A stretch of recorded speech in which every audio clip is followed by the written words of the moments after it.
Hi అండి, good morning. ఏం చేస్తున్నారు? అందరూ బాగున్నారా? మేము కూడా బాగున్నాము. ఈరోజు అయితే వీడియోలోకి వచ్చేసాం. వీడియోలో అయితే ఏమేమి చేస్తున్నాం మీరే చూడండి.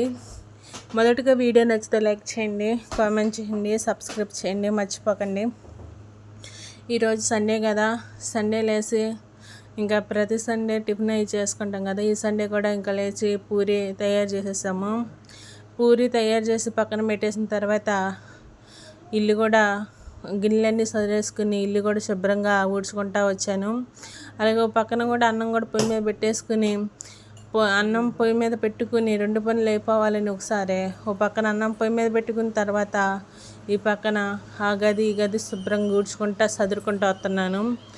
ఎక్కడ ఏది ఉన్నా అడ్డమున్నా తీసేసుకుంటా వచ్చేసి ఊడ్చుకుంటా ఉన్నాను శుభ్రంగా. అలాగే ఈరోజు సండే కదా, ఏం కర్రీ చేద్దాం అనుకున్నాము. ఈరోజు చికెన్ కర్రీ అయితే ప్రిపేర్ చేద్దామని అనుకుని ఇంకా ఫ్రిడ్జ్లో ఉన్న ఉల్లిపాయలు పచ్చిమిరపకాయలు తీసి అవి కూడా సన్నగా తరుక్కుని పక్కన పెట్టుకున్నాను. ఇంకా పక్కన ఉల్లిపాయలు మగ్గితే బాగుంటుంది, తర్వాత మనం చికెన్ కోసుకుంటూ ఉండొచ్చు. మగ్గే లోపల ఇవి కూడా కోసుకుని చిన్న చిన్న ముక్కలు కోసుకుని ఉల్లిపాయలు మగ్గిన దాంట్లో వేసుకుందామని ఉల్లిపాయలు అవి కోసి పక్కన పెట్టుకున్న తర్వాత పొయ్యి మీద పెట్టుకున్న తర్వాత చికెన్ కూడా కోసాము. చికెన్ కూడా కోసిన తర్వాత ఉల్లిపాయలు కొంచెం మగ్గినాయి, దాంట్లో కొంచెం అల్లం వెల్లుల్లి పేస్ట్ వేసాను. అల్లం వెల్లుల్లి పేస్ట్ కూడా పచ్చివాసన అంతా పోయేంత వరకు వేపుకున్నాము. వేపుకున్న తర్వాత చికెన్ వేసాము. చికెన్ కూడా వేసిన తర్వాత కొంచెం ఉప్పు కొంచెం పసుపు కూడా వేసాము.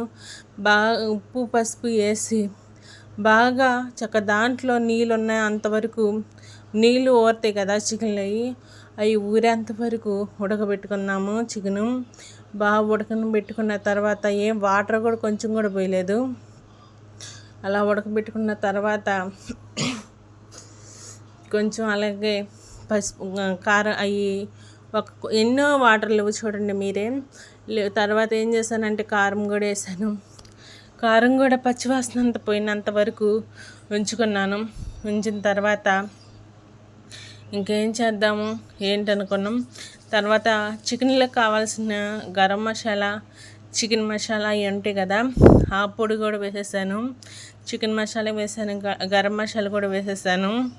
వేసిన తర్వాత అవి కూడా పచ్చివాసన అంతా పోయేంత వరకు మంచి స్మెల్ రావాలి.